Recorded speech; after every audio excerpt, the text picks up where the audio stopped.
They're so nice. Oh, Story Becky about did. Goody, the goody. yeah, Homemade. pretty cool. Oh, look at toys. Awesome. Oh, are we gonna get to see Revolving it? door where I almost broke the person's Actually foot have it? at the Virgin. Cool. Yesterday. All right, ladies and gentlemen, we're going to resume.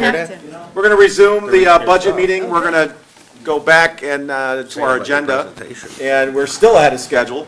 We're going to pick up with the discussion of the capital fund, and with that, I will turn things over to Mike Baker. Yes, thank you, Mayor. I'm Mike Baker, Deputy Village Manager. I'll have a very brief presentation and then turn it over to our experts in Public Works to talk a little bit more about our capital systems. The village uses several different funds to budget and account for capital projects. Here's a list of those funds. We've just covered water, which is at the top of the list. And the balance of this portion of the discussion on infrastructure will focus on the major systems that make up the three funds that are shown in the orange box. For those of you following along at home, this is page D as in David 16, Thank you. Fund 220, Capital Projects Fund. This was something we put together for last year's presentation, but we thought it was helpful again to take those three funds and just show an overview of the variety of funding sources that we rely on to support those three funds, the motor fuel tax fund up at the top there, the capital projects fund, as well as the stormwater fund.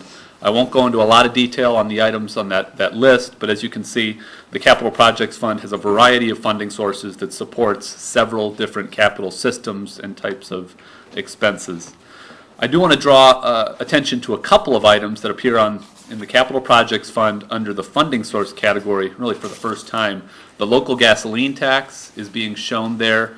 This was previously in the transportation fund supporting the Grove Commuter Shuttle. Based on the discussion at the long-range financial plan meetings, it's been shifted into the capital projects fund to support street maintenance. Also, we're showing bond proceeds as a funding source. This relates to the planned $25 million bond issue for street reconstruction. By doing that, that's internal changes. That's not because of general accounting practices or anything. That's just what we as a village have decided. Correct. We've made that decision. Good. Yes, Okay. consistent with council Good. discussion and direction. And at this point, I'm going to turn things over to our Assistant Director of Public Works for Engineering, Andy Sikich, who will talk more in depth about streets. Just a clarification. Not so fast. Uh-oh. No, it's just, Almost got away with, it's just a clarification. yes. We actually have another local gasoline tax that pays for the Fairview Avenue debt service. That's not that. That's just the portion that we had put in to help support the commuter shuttle. That's correct. Okay, That's a good, just good. more clarification. And that's, we called one the local gasoline tax, and we call the other one the motor fuel tax. I know- Yes. No, one Just of to them is the make a tolling distinction, tax. the motor fuel tax is the Actually, it's state, now the Bob tax. the state, No, because it's been moved. It used to be the Telly tax, so now it's the Bob tax. just for clarification, the motor fuel tax refers to the state shared revenue that all municipalities receive on a per capita basis that's collected and distributed by the state of Illinois. The local gasoline tax is the locally adopted tax that we collect and administer from gasoline, gas stations within the village of Downers Grove. And you're correct, there are two components to that. The one that supports Fairview Avenue debt service is still being used to pay off the balance of that, remainder of that debt service. And this was the portion that was previously shown in the transportation Okay. fund. And we have a question in the back. Mayor Tully wrote a sunset clause on that gasoline tax for the buses. Now you're taking it from the buses and putting it into the roads. How does that sunset clause disappear? We double checked, that was discussed at the time, but there was no actual sunset clause in the actual documentation. And so we talked about this over the summer in long-range financial planning. Two things on that. That's a fair question, because, yes, it was originally contemplated that additional local gasoline tax portion that went towards the commuter shuttle program would only be around for as long as the commuter shuttle program was around, or the debt from it existed. That's going to be around for a while. Yes, it will. But yes, we are currently discussing, because of the compelling need for street projects, potentially using that revenue stream for street projects, and it's kind of makes sense, and that's what's being discussed, that something associated with that, with actually driving cars over roads, would be used as a source of revenue to pay for reconstructing roads. So yes, it was originally conceived that that was tied to and dedicated to the commuter shuttle and the supporting debt, but we are now talking about, can we use that to help support additional street projects because of the clear need and cry for that in the community. We don't have to, but that's the topic on the table.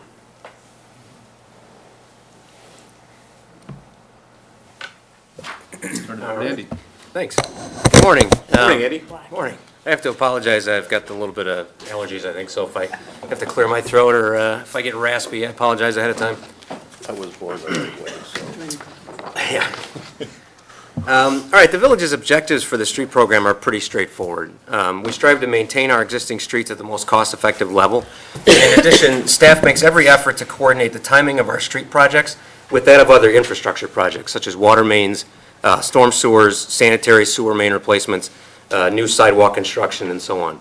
And by doing so, we minimize the cost by reducing the overlap and the waste, and also we minimize the impact to the residents during construction. Just a little bit of background, the village currently owns and maintains about 331 lane miles of street. 60% of those are drained with curb and gutter and storm sewer, and the remaining 40% are drained with roadside ditches and culverts. In the summer of 2010, staff prepared a road condition report that helped us determine the condition of nearly our entire roadway network, and to help us plan for the future. This report indicates that there are streets throughout the village that currently fall into all the condition categories, and they range from good to failed. And in this slide, you can see some of the photos of some typical village streets that are in a maintainable condition within that good to poor range. Real quick, the PCI, what does that stand for? Pavement condition index, it goes from 0 to 100. Okay, thank you. Thanks. The streets on this slide represent those condition categories that will likely need reconstruction in the near future, and they range from very poor to failed, and in general, they've fallen below a level where we can effectively maintain them through our regular maintenance practices. Now, pavements don't deteriorate uniformly in a linear fashion. They tend to follow a unique pattern of deterioration that's due to weather and traffic loading and things of that nature. And to depict that, I'm going to put up this next graphic, which most of you have seen before. And this is the theoretical decline of a pavement over time. You can see that the pavement performs relatively well for several years before its condition then drastically drops off. And the key to a cost-effective maintenance program is to perform maintenance activities while they're still at what's depicted here as the $1 level, so that you don't end up reconstructing the streets a few years later at 4 times the cost. And the dollar figures on this graph don't really represent any real numbers. They're just a ratio of 1 to 4 is really the key here between maintenance and reconstruction. And through a regular maintenance program, a street can provide an adequate level of service for decades. And in practice, what this equates to is a cycle of resurfacing, crack filling, patching, sealing, and then resurfacing again at regular intervals. Our goal in all this is to make sure that the roads are kept out of those bottom 3 categories and in a maintainable condition. So basically, if you see us spending money on streets that seem to be in pretty fair condition, or a resident asks why we're fixing Street A and they live on Street B and Street B is in very, very bad repair, this is why. When it comes to street maintenance, the worst first approach is not the most cost-effective way to handle it. On this pie graph, you can see the percentage of village streets that currently fall into the different condition categories. And as you can see, most of our streets fall in the range that we've targeted for regular maintenance. About 22%, though, fall into that bottom 3 condition categories and may require reconstruction in the near future.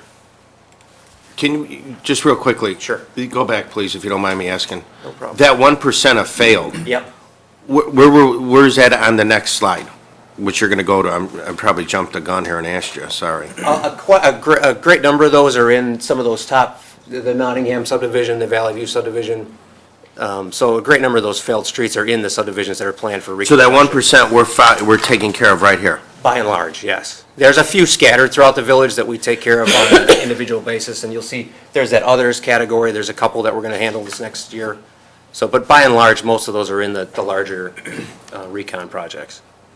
All right, I'm sure I jumped the gun, but I apologize. No Thanks. worries. Can I just ask a question? How many times can you repave a street? It really varies. I mean, you could resurface a street Resurface. many times if you've got good sub-base and good base. I mean, you can just continue with that maintenance Do we program as long as. grind it down and then just put, Yep. Streets are. Yep. Yeah, just a point of clarification, the mayor just asked me, do we have a map showing all the condition of the street? Answer is yes, it's actually online, it's called the 2010 Road Condition Report. We will republish it, bring it forward on our website so everybody can see, how their street rates. If you have questions about it, you can call Andy at Public Works. It's not exactly a, you can call Andy and I'll. Cell phone number. Home number? The reason How we you deferred that, Dave, normally like call me and I'll walk you through it. Right, We'll go exactly. there. Call Andy. But sometimes that document is better interpreted by somebody who can give you sort of the trends and issues. So if you have a question, call Andy, call anybody at Public Works, we'll get you an answer on that. We'll post it. Go ahead. All right, as we mentioned, this lists the major reconstruction projects that we've identified to date. Reconstruction projects are a lot different than the maintenance work that you see going on. Upfront planning, design, permitting can take up to a year or more before the projects go out to bid. And these projects also carry a much larger price tag, they're larger in scale, and they're much more disruptive to the neighborhoods. The projects that we've identified currently total about $25 million. And the intent is to fund these projects over the next several years with a $25 million bond issuance in 2012, which will be paid for with existing revenue sources. All right, speaking a little bit about the 2012 budget, the street reconstruction projects that are budgeted in 2012 are the Nottingham subdivision at $5.2 million, the Valley View Estate subdivision at $3.5 million, and some other smaller street segments that total about $1 million, for a total of $9.7 million in street reconstruction in 2012. A summary of the entire road program for 2012. The FY12 budget includes about $14.8 million total dollars for street maintenance and reconstruction. $4.7 million of those dollars are budgeted for routine street maintenance, like crack filling, patching, resurfacing, and a tentative list of those streets to be included in the program for 2012 will be available this coming February. In addition to the maintenance work, we'll begin about some of our larger reconstruction projects, and we anticipate, as I said, about $9.7 million on those in 2012. And finally, about $400,000 will be spent on the design of reconstruction projects that'll be on the 2013 budget. And actually, that wraps up the summary of the 2012 street program. Questions? Well, I think we probably have a standing question about line 59 for everything, so we'll just, but not instead of repeating it every time. Other questions about the Capital Projects Fund, Fund 220? Andy, can you go back to the curve? Yeah, Life cycle curve? This one?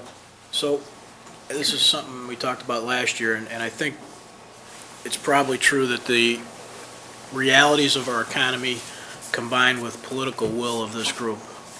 But we're saying that we're acknowledging that we're going to go ahead as a function of decisions by this group about budgets to allow stuff to fall pretty close to the steep part of that curve in that poor condition, right?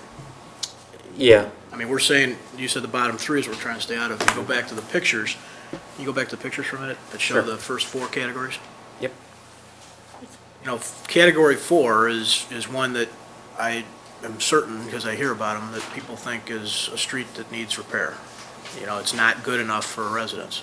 Now, it's good enough for, it's probably good enough because nobody here is getting real excited about raising taxes some more, but there's sort of I just have a problem with this, not unlike the question I was asking about water mains, whether we're replacing them predictively on life cycle and inspection, or if we're doing it reactionary. This is still a very reactionary budget in that sense, right? I would say it's more proactive currently than maybe has been. Yeah, after we did the study, we certainly got our arms around it, and we're making progress, no doubt. I guess I didn't mean, that's not a criticism of our methods from a administrative standpoint. This is a commentary on the economics of the environment we're in. Nobody out there is, with 10% unemployment, nobody's looking for a tax increase, and the political will here. But it just should be kind of a clear understanding that we're choosing, due to those drivers, I think, to let more streets get kind of worse. Well, yeah, it's kind of like, well, no, it's, to Bob, I think what Bob's saying, he'll correct me, is that, there is a recommended maintenance program for a car, and you can follow it exactly, and there's a cost to doing that in both dollars and personnel. Or you can not follow it exactly. Instead of changing oil every 3 months, you can change it every 4 months. I mean, there are different things you can do. You're still maintaining it, but you're not following the exact manufacturer's specified maintenance program. And I think one of the things we're looking at here is that there's a ideal, in a perfect world, what would we be doing? What's recommended? And just from a Well, staff, And then where we're at. Hang on, And David. there's reasons behind that. There are, but they're cost-driven, and I guess the point I'm making is when I hear, most of what I hear from the residents is, I really wish my taxes weren't as high as they are. That's the number one thing. And then how come our streets are so beat up? That's like the second thing. And so that's a tough thing to square, knowing what we're knowing about decisions we're making today on these subjects. We made them last year, too. yeah, I think from an industry standard practice, I think what we've showed and what we're doing is consistent with industry standard practices, and Andy will correct me if I'm wrong, but I think that's right about when that curve starts to go down is when we want to do the resurfacing again. You had asked over the summer, what's the cost to keep it one level up? I think we'll dig up that answer. We posted that in LRFP Is questions. that part of earlier this our, year. is that up to this point through the LRFP work, is that part of that $3 million consideration, or no? No. Okay, so it's beyond that. I mean, that's. Correct. Okay. And the reason for that is we think this practice that Andy showed with the curve is industry standard. But if you look at those 4 streets as opposed to the next slide with, you don't have to go to the next one. Even the poor one, if you did an overlay or if you did maintenance on it, heck, my street was worse than that for probably 10 years. I mean, it's crack-filled, but it's being maintained. It may not be the prettiest street in the world. It may not look like, the one up on the upper left. But, it's still drivable. It doesn't have ruts. It doesn't have potholes. It's could be fixed, and it could be usable. I mean, I don't think every street in our town has to be good. So I think it's maintainable, and I think that's what the curve is showing, is being prudent users of resources that we have. These 4 streets can be maintained in a condition that is drivable and that isn't going to break someone's axle. The next 3 have major problems. These don't. These are fixable. And I guess that's what I'm looking at, is I'm trying to be a prudent user of other people's money, and we can do that on these 4. Well, you got, assuming the photograph is a good representative, you got some pretty serious edge failure, you got a lot of crack sealing going on, it's gonna be open long before you seal it again. Are the poor streets, not necessarily this photograph, but the ones that we classify as poor, in our 3, 5, 7-year planning, are we figuring that those are going to be rebuilds, or those are going to be repairs? Repaired, Going maintenance. to be repaired? Yeah. Okay. And that's a resurfacing. Resurfacing. Yeah, it'll be but patching, resurfacing. resurfacing, that kind of thing, sure. Okay. I guess I have two points. One is, in communities our size and our area, how do our streets compare with other communities? Because we are competitive. And the other thing is, when we evaluate streets, it seems like we're going block by block, and especially when you have a lot of, like an era of reconstruction, or redevelopment like we had, you could have a situation where you have a brand-new street. I know one of our previous public works directors used to be all upset when, lay down a brand-new street, and then somebody comes in, puts in a brand-new house, and they start digging up the street, Open cut it, making right. cuts. Which is So what do we've we already. evaluate half streets, or do we take the whole block, or, maybe, is it okay to do maybe like an intersection outwards, and maybe the center of the street or the other side of the block is in better shape than other portions? So do we do portions, or are we going to evaluate a whole block? Couple of comments on that. One, when we did the condition report in 2010, we looked street segment by segment. Comprehensive look, but it is on a street-by-street basis. What we learned there is we need to make sure we maintain in a level that that minimize the chances of streets falling into need for total reconstruction, and that we have a significant backlog of reconstruction. So I'd say the first step in that plan is to do those 2 things that are here. Get the maintenance budget up, make sure they don't fall into disrepair, and then address the backlog. Moving forward is the second part of your observations. There are certain development patterns that have occurred in our village, much like other villages, where we have old streets and then post-World War II subdivisions and then another boom in the 80s. Once we implement the first 2 steps in this plan, the natural progression is to start managing the street dollars in the same way we manage water fund, other things. But we have reserves in advance, knowing that a lot of these streets are likely to need major resurfacing or reconstruction at about the same time because they've reached a certain age. So step one is what you see here. Step two is really getting a sustainable plan that matches ages of when the streets were developed. Picking up on what Bill said, and I think Commissioner Durkin's brought this up in the past, have we, given our intention here of really getting into streets not too dissimilar to the way we got into stormwater 3 years ago, are we doing anything policy-wise from an operational standpoint to treat them a little more like water? I'm thinking in terms of like when, say, single infill development is done.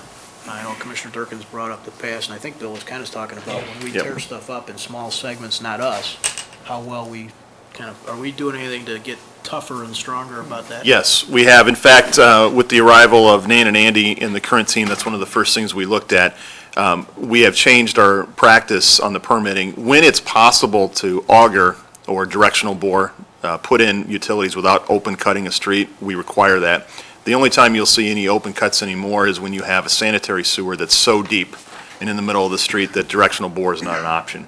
So we've already done that. The next phase we're currently looking at is changing the bonding requirements and the fees for open cutting so that they address the potential issues, and frankly, that we have enough money from the person who may have caused a street to have a little dip in it doing an open cut, that we can go back 2, 3, 4 years later when that settling actually surfaces or comes to the surface and you notice it, we can use the person's money who caused that to fix that.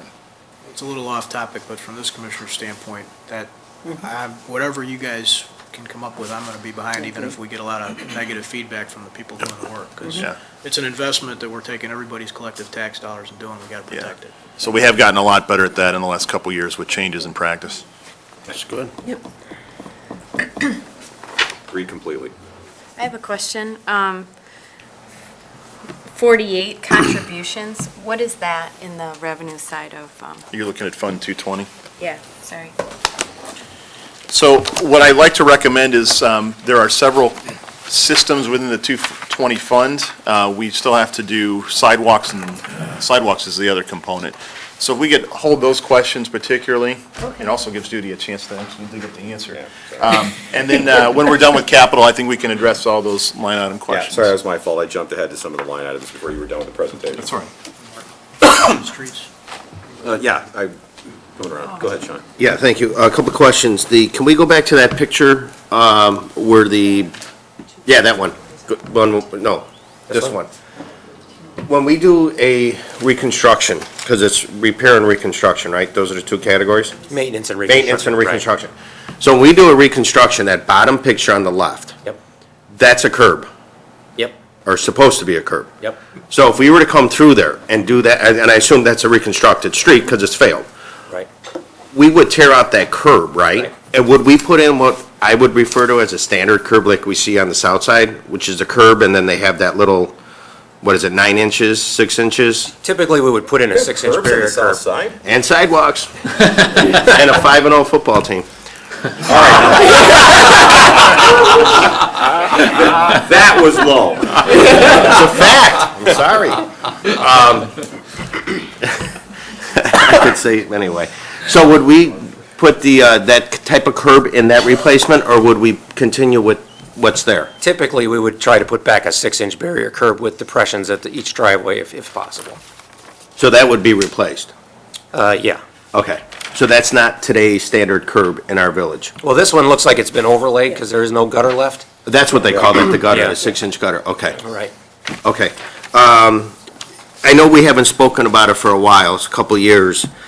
Where are we at and how are the brick streets doing? I know that was a big discussion, it was a big expense when we did that.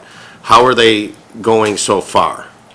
Do we have any problems? Do we have any issues that are going to have to be addressed in the 2012? Nothing in 2012. We can look into that. I happen to walk to work on those streets that we just redid. They from an untrained eye, they look just fine. Yeah, that's what I thought, but We don't again, have to address those Yeah. until 2112. Yeah. yeah, I know, they're a 100-year street, remember? But Sean, real quick, if I could jump in, this Please. new directional boring stuff on Brick Street is huge, because that's where you got a lot of those beginnings of those problems. Yep. When they would cut out the bricks, get in, and then they putting back the base that was there for 175 years before then. It was hard to get those back. So, I mean, if you drive down Oakwood, you see kind of what we're talking about. Brick Street is in good shape, then you see all the cuts going north from Prairie. So, you know, I think they're in pretty good shape with what we've done, and then this change, so we don't continue to have those depressions. I used to jump my bike on Oakwood, because it really ramps to. Well, that's traffic calming. It was. Bill should be happy. It's traffic calming and everything else, so I think that the new construction of those Our version streets of the really skate park we did. was different and kept them in good shape. Okay, very good. And then the $14.8 million that we're doing, what percentage of that 14.8 or dollar amount is going to be for sidewalks? Sidewalks is a separate, Next topic. So we're not going to, if there's a street, and I know we spoke about this, if there's a street that we're doing and there's no sidewalks, and since our goal is to try to do everything at one time while we're in the community, in the area, that sidewalk cost is going to come out of the 300, it's not going to come out of the 14.8? Right, so in this year, there are no street reconstruction projects where there are no sidewalks. Where there Next isn't year, already a where there sidewalk. isn't already a Okay. sidewalk, thank you. There is a subdivision that is on the list for reconstruction that does not have sidewalks, so it also appears in the matrix, and that's Clyde Estates. Correct. And so in the 2013 budget, you will see the combination of funding from the sidewalk portion of the budget and the funding for the street reconstructions to address both of those at the same time for Clyde Estates. So my answer is, when it comes up, that's exactly what we do, we just haven't encountered it. Okay, and then we're not, okay, because my concern is, I know we've only allocated, I think it's 300 for sidewalks. And last year we did 260, so that we've seen an increase of 40,000 this year, or for 12. I just want to make sure that we maintain that level of funding for it and not use the 300 for Clyde Estates, especially if we know what's coming, because there's less than 7 miles to go? And it was a high priority and listed as a high priority continuously on the planning. So, You'll see that probably in the 13 budget, that concept of bundling and making sure that we put in the sidewalks. okay. And frankly, we'll have more information about that once the Clyde Estates gets designed. We'll Okay. see how the preliminary budget aligns with actual construction costs as designed, and we may have opportunities. We won't view it as X dollars for sidewalks, X dollars for streets. We'll try to take a holistic look and say, we bonded for these street recon projects. How do we best stretch our money? Okay. And a side note on that, somebody mentioned traffic calming. In the Nottingham subdivision and in the Valley View Estates, when we do this design, we will look at ways to get traffic calming built into those designs. A preliminary look at these numbers suggests that we can do those traffic calming improvements that are yet to be determined within the budgets that are shown here. Okay. So another concept of bundling and making our dollars go farther that you directed during LRFP. Okay, this is what the 2012 budget is projecting. What did we do in 2011? That was the previous slide, right? no, in 2011, I don't have those dollar figures in front of me, actually. In 2011, we did about almost $4 million Okay. in maintenance. All right, so this is a $10 million increase. Just on the maintenance line item, we did about $4 million in maintenance, so it's an increase in the maintenance. We're drawing from fund balance to do some more maintenance this year. Last 2011, we did not do any street recons. Right. Okay, so are we, Well-known fact, What's that? well-known fact throughout town. Yes, okay, so since this is a significant change, my concern is, have we looked at or will we look at doing an owner's rep like we did with the fire station too? We can take a look at it and get you an answer on that. Because I just want to make sure that we have staff doing what they're to be doing. And I know that when our street was done, we had Scott out there all the time, and he was there at all hours of the day, working weekends, and I just want to make sure we're utilizing and using our staff to what they're here for. And, I mean, this is a big difference, big increase. And I know that if you look at that owner's rep, we've got good history with that. The results was a savings, huge savings In this with building Fire here. Station 2. And I think, that's something we should look at. It's no insult or any negative comment Oh, no, towards just our the staff, proper by no allocation, means. right. Okay, only because of the size of the project. The other comment in relationship to what Commissioner Waldeck stated about a street repair program, who has a good one? The city of Darien has a real good one. And if memory serves me right, every street is resurfaced every 10 years. Yep. So they have a Look at those real good, aggressive program. So, and I know we're a lot bigger, many times over, don't get me wrong. A lot older, I too. understand that, but I'm saying if you look at it, you know, that, and when they go through their budget process, that's a big discussion, because why are you touching a street that doesn't necessarily need to be touched? But they maintain it, just like their tree We canopy. aspire to that conversation, I think. I don't know if any of us will be here, but that's all I have. Thank you, Mayor. Can I throw in the same, similar line with what Sean's talking about, owner's rep, but also the pre-qualified bidders? We just talked about that a couple of weeks ago in the council meeting about, we're gonna be having a lot more of these projects. I think going along with what Sean was saying, having a list of 5 or half a dozen, whatever it might be, pre-qualified, ready-to-go contractors, engineers, you know, whatever we wanna have a list of, Yeah. might do some good to have that started. That makes a lot of sense. These are complicated projects, and having the right contractor to build these designs is important. We can do a pre-qual. I think that's what we should do, so we can take advantage of the time and not waste months waiting for everything. Yeah. So we can do it in the window. Well, I think the advantage too is if we have, if we have shovel-ready projects, and all of a sudden there are grant funds that become available for reconstruction of streets or whatever the public works projects may be, then we could get first in line, I guess is the best way of putting it. So that might be advantageous too. Will do. Really, we're talking about replicating the successes of this building. Owner's Exactly rep, what you've done. And it was pre-qual. all under you, Dave, so if anyone can lead the ship, it's you. And we should be doing that whenever there's a major project that we think that approach would be advantageous. We'll get So I you some think that's the broader information. question. Why don't we pause here and ask for questions from the audience with respect to streets as part of the capital projects fund, and then we'll go on to sidewalks and other items. Mr. Roble, good morning. Yeah, Bill Roble, 7800 Queens Court in Downers Grove. I haven't been addressing the issue as long as Marilyn has, but for the last 10 years, I've been very aware of streets in my subdivision in general. And I can still recall going to traffic meetings, traffic commission meetings, when Dave Barber was the Public Works Director. And at that time, the Nottingham subdivision was on the do list. And I asked him, what's going to be due? It's going to be, well, not this year, the budget doesn't permit it. Next year, the budget doesn't permit it. And then I saw the construction, road construction things going up on Williams Avenue. I says, oh, Dave, you're going to do Nottingham. We're going to repave it. He says, no, he says, Darien's going to repave their half of Williams. And because of our mutual agreement, we're going to repave our half of Williams. Now that, if you look at the map, half of Williams is Downers Grove and half is Darien. It's one of those kind of things.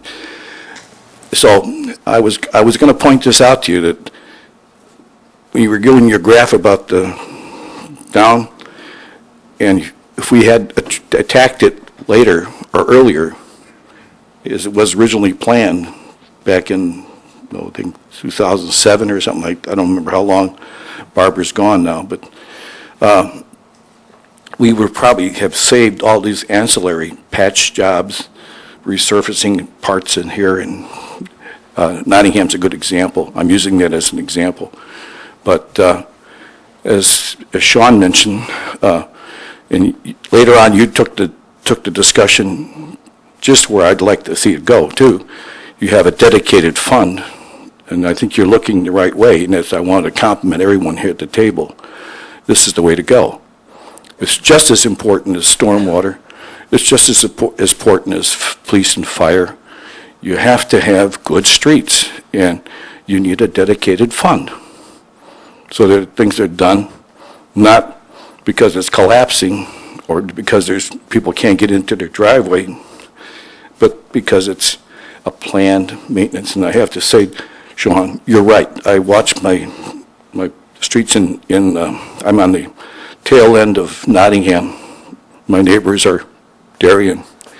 And, tail end of Downers Grove. I didn't change Downers Grove to Nottingham. But, any case, they do have a planned maintenance. And I sometimes envy the schedule where I see their streets being repaired. And all I can say is, please move ahead with this dedicated fund for streets, because that's going to be a major improvement in the way we budget, so, thank you. Thank you, thank you. And obviously, that kind of service comes at a cost. And if you compare Darien's tax rate to our tax rate, you can see where some of that comes from. Yes, Chris, good morning. Good morning. Chris Frigo, 1918 Elmore. I think because I just looked at this over the last couple of days, maintenance went up from $3.5 million to 4.7, just as an adjunct for year-to-year increases, bonding aside.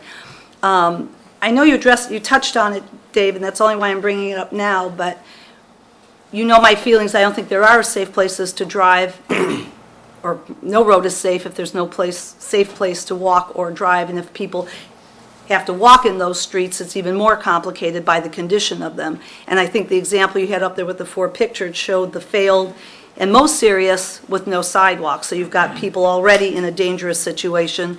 I guess I'm concerned about how we're bundling, both for streets and stormwater. I do see, and as Bill said, I've been addressing this for 20 years, not 10, and it's changed over the years in terms of how things are bundled and done, and I see that. But I guess my concern is your comment that about sidewalks on the areas that you showed, because it seems to contradict what we're seeing in other places in the budget and what we just saw on the slide. The streets that we are addressing still don't have sidewalks, and some of the ones for 2012. And you mentioned Clyde Estates as one example. I think you said 2008 when we started the LRFP, I always dyslexic do that, slip it. We were projected to be done with Clyde Estates by 2012. We are now another 3 to 4 years out based on a year. Well, I'll address that other thing, but. I think what we're saying is that we are better. I'm asking about this prioritization and how we're bundling again, because we seem to be, excuse the pun, taking 1 step forward, 2 steps back. Yeah, so a great example of the bundling has to do with the reconstructions planned for 2012 are Nottingham and Valley View, and those both have sidewalks, but they don't have traffic calming. So we're going to try to bundle that aspect together. The Clyde Estates is coming up in the next round, does not have sidewalks, so we'll bundle the street recon with the sidewalks there. So we're trying to bundle as many projects. We want to minimize, as Andy said in the introduction, inconvenience, do one project at a time. We have examples where we've coordinated storm sewers with the sanitary district, work with the park district. So, that's, I think, how we're trying to address that. And my point on Clyde Estates is, if we had followed the sidewalk matrix to the letter, we would have put sidewalks in there a couple years ago, and then in 2013, been reconstructing the streets. So it made more sense for us to package those, move Clyde Estates up a little on the recon schedule and the sidewalks back a little on the matrix schedule. The only reason I ask that is because when you look at the matrix, and we'll get into that later, so I don't mean to digress too far off of where we are, but we're now taking different priorities that were the top 5 and moving them 3 years out based on safety criteria, and the bundling, while I understand flexibility in doing it, it's very contradictory. You mean the clash between? I'll leave the philosophical for later. You mean the clash between bundling and prioritization? Existing We prioritization. seem to read, we just talked about this, if you look at the 5-year CIP for the 2010 budget, the dollars are changed. Those 5-year plans always seem to change. I'm not sure how. The numbers we're looking at are different than what was just in the 5-year CIP from a year ago, let alone the 2008 when we started the long-range financial planning. So it's always kind of a moving target to be able to pin it down and say what's happening when. And part of what we're trying to do with people is let them know what's coming in their neighborhood. I spoke with Nan recently. Elmore my street was supposed to be done, is way past the 10 years in terms of crack sealing and other things. So all of our planned lists are changing so much, it's a little terrifying from a residential point of view to say, here's what I can count on in 2 years, 3 years, 5 years, or next year. Yeah. Because the target just keeps moving. And I think from a residential perspective, it doesn't reflect well on all your good planning and intent. I guess is the best way to say it. The better we are at bundling, the harder it is to project out individual line items. So point taken, and I think we can convey that better. Yeah, that's probably something that can be addressed, at least in some regard, with additional communication, because plans change for a variety of reasons and always will. But I think what you're talking about is expectations. And if people have an expectation something's going to happen, if it changes for a reason, then it's incumbent upon the village to say why it's changing. We get asked about Washington Avenue all the time, which is supposed to be reconstructed back when the downtown was done. And there are reasons why it wasn't. Well, again, But then communicating why I that don't is think the it's case. deliberate. Certainly, you're not doing any of this No, with but other it's- than best intentions. so that folks but understand what's happening and It's why. not reflected, exactly. No, And I it comes back understand. to people going, what the hell, heck? Look, that's, Both. we'll edit that out. It goes back to communication and managing expectations. Thank you. On that, Mark Tolman, 1109 61st. One project that appears and disappears throughout the years is Brookbank, which is an incomplete street between 59th and 60th, and I didn't see it in this year's SIPS program. The residents of the area really need an update of what's going on with that. Here's a quick update on that. It is in this year's CIP. It's It part of is. the other reconstructs. It's Brookbank from 59th to 60th. And the Okay. reason it jumps around every year is we have to coordinate that with development activities. Understood. And that development is in flux and in change due to economic and financial issues that affect that development. So we budget it every year. We are obligated to construct What's it. the current SIPS number, do you know? I just had it. You can get it to me We'll later get it if to you you. want. We'll Just- we'll point it out to you. That's a recurring question. Yeah, so you'll see that appear Okay. over until we're ready to coordinate with that developer. Again, bundling makes no sense for us to do a portion of the street and then have the developer come in and finish up that subdivision. So I get that, but that's obviously one that's been sitting there for longer than Maryland. Yes, it is. It might be for a longer I just have one other ST question. 25, Mark. Andy referred to 331 lane miles.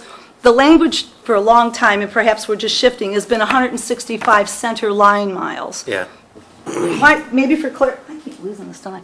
Maybe for clarification, you could just expand on that, when we use the 331 lane miles versus the 165 center line miles, because we speak different languages when we're talking different projects.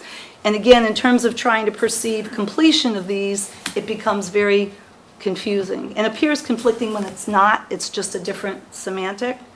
Yeah, no, and there's no magic to it. It's just, lane miles is more of a technical term. It more accurately reflects how much pavement we have to maintain. Because if you've got a mile of a 4-lane street, it's twice as much pavement of a center line mile of a 2-lane street. So we refer to lane miles as if you've got a mile of a 4-lane street, that's 4 lane miles. So it's just more reflective of how much pavement we have to maintain. That's all I'm it just is. saying clarify it because Yeah. when you speak of other projects, it's usually center line Yeah. for sidewalks and stormwater and some Sure. other things. And it just becomes a little confusing in terms of saying, where are we on completions?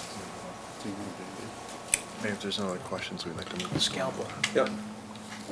Okay, thank you. Then we'll move to the next part of the capital fund discussion, which is stormwater. Stormwater and then sidewalks. And for stormwater system, I'd like to call up our Director of Public Works, Nan Newland. Nice job, Andy, thank you. And that phone number was? No. Good morning. Morning, Nan. Hi, Nan. As Dave said, I'd like to change our focus, give you a brief overview of our stormwater infrastructure program for the year 2012. These are the objectives for our stormwater capital program, 2012. Maintenance of our existing facility is our first priority, which includes replacing storm sewers that have reached the end of their useful life, cleaning and stabilizing our channels and creeks, and maintaining and dredging stormwater storage facilities. Now, these are maintenance capital items. I know you're all familiar that we also do maintenance items, like flushing and cleaning and televising. That's a separate subject. This is capital maintenance. We're also required by federal and state regulations to perform system maintenance and to construct water quality improvements to meet the increasing requirements of the Clean Water Act. And we are continuing to complete the construction of high-priority system improvement projects as identified by the WIP, as well as the cost share program with our residents, and continuing to investigate and address new drainage complaints as we get them. To provide everyone with a little background of our system, these are our three major, our village is drained by three major watersheds or drainage areas that ultimately are drained by our three creeks in the village, which are Lacey, St. Joseph's, and Prentice Creeks. The length of these creeks is over 11 miles, and they make up the backbone of our village's drainage system. Roughly 2/3 of the village is drained to these creeks by way of a storm sewer system. In that system, we have over 130 miles of storm sewers and 7,000 drainage structures to take care of. The remaining third of the village is drained by over 140 miles of open ditches and 47,000 feet of culverts that cross streets and driveways. In addition, there was roughly 315 stormwater storage facilities throughout the village. The majority of these are private, but the village does own and maintain several regional storage facilities, including some of the recently completed structures at Washington Parks, McCullum Parks, 8th and Cumner, and a project we're currently underway with at 2nd and Cumner.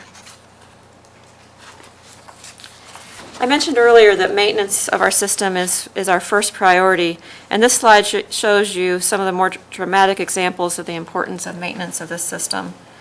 Significant portions of the village are drained with old clay drain tiles, which can be found in residents' backyards as well as many village rights-of-way.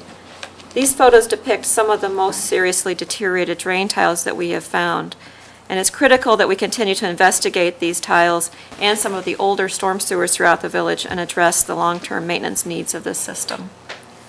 Because they're below ground, the impact of them is not as obvious. We don't probably get as many calls from residents unless they're experiencing flooding like we do for streets. But it is important that we continue to maintain these because during big rain events, when the system gets over capacity and these systems fail, we do hear from our residents about drainage concerns. Similarly with streams, these photos depict some of the more neglected and deteriorated portions of our creek system. Old, poorly constructed retaining walls are failing and collapsing into the creeks in many areas such as this, creating blockages that can lead to flooding. This is one of our recent success stories. The village addressed this type of issue earlier this year in the Orchard Brook area with this successful project on Lacey Creek. This project was identified as a high priority in the WIP. Phase 1 of the project was completed this spring, and you can see that we've successfully stabilized the most deteriorated portions of this creek. We are currently in the process of designing and constructing several additional stream bank stabilization projects that you probably remember. We've come to you for approval for some design build contracts for those, and we have 2 more included in the CIP for the year 2012. Over the past several years, the village has committed to constructing several WIP identified high-priority stormwater projects, such as this storage facility at Washington Park. This project was substantially completed in the fall of 2010 and represents a very cost-effective and beneficial partnership between the village and the Park District. As you see in the photo at the right, this basin was put to good use earlier this year during a heavy rainfall event. We were all Is that the high water mark so far this year, do we know? I think that's the most water we've seen. And how deep is that? In the deepest part, 3-4 feet? I know the park, I'm not that familiar, though. Yeah. On the outer edges, that would be the deeper part. And you can see the design work here. We were trying to keep the water on the edges of the playing field first and then Oh, drain it okay, so away. the baseball's to the right, Yeah. the diamond. Yeah, so it Oh, I didn't frankly, it's know. working Okay. exactly as we described, which we were all out there in that heavy rain event to make sure it did. There was a lot of people taking pictures, because it only. How is that came for in. fly balls that aren't caught, that a roll downhill? As a I Cub mean- fan, I'm not familiar with balls going to the warning track, so. Actually, in conversation with the Park District, the softball field has performed very well. If you remember, ironically, it actually drains better in small rain events because there's an underdrain system. Correct. And in major rain events, it tries to keep most portions of the playing field dry and keep the rain on the side. So it's functioned exactly as planned. We couldn't be more happy. Which is why we get all the awards. That's exactly right. But doesn't it drain at the right pace then too? So it doesn't, it's not held in there for, 2 days or something like Right, that. it It's drains pretty out much- as soon as the system can handle it downstream, it moves out. That was one of the fears, that they'd have a detention in there. Yeah. Have to cancel ball games and everything else. It doesn't really, that hasn't happened that I'm aware of. No, and well, there was a history with Brookbank, with the soccer field always being Oh, yeah. wet. Yeah. So I think this went well beyond that, so. Yeah, that's awesome. That's why. To meet our objectives in stormwater for the 2012 budget, we have included a total of $9.2 million for capital maintenance, high-priority projects, and storm sewer replacements. The capital maintenance projects planned for the year 2012 include 2 additional stream bank stabilization projects, a couple of head wall replacements, and several dredging and restoration projects. The total cost of these projects is estimated to be just under $3 million. These are the projects that have been identified as high-priority stormwater projects are included in the CIP for the year 2012, and they are to be completed with the remaining revenues from the 2008 bond issuance. Information about each project, along with maps, can be found in the CIP. The total estimated cost for the high-priority projects planned for 2012 is approximately $5.4 million. Also, in 2012, staff anticipates spending $500,000 to replace some of our oldest and most deteriorated storm sewers. The actual locations of these to be replaced will be selected and designed in-house over the winter and will be made available to you and to the public. In addition, a high-priority replacement project that's been identified at Wisconsin and Janes will alleviate significant structural flooding at that location at an estimated cost of $350,000. The total fiscal year 2012 budget for storm sewer replacement is planned to be $850,000. And in summary, the fiscal year 2012 budget for stormwater includes about $9.2 million for capital maintenance, high-priority projects, and storm sewer replacements, and this is the total. Thank you, Nan. And again, for those following at home, the Stormwater Improvement Fund is Fund 243. It's on pages D as in David 22 through 23 of the budget document. Questions on, I have a few, but go ahead, Jeff. And on that last slide for the floodway at Webster, is that for property, or 2 slides ago, whatever one, is that for property acquisition and a project, or is that? That is for property acquisition.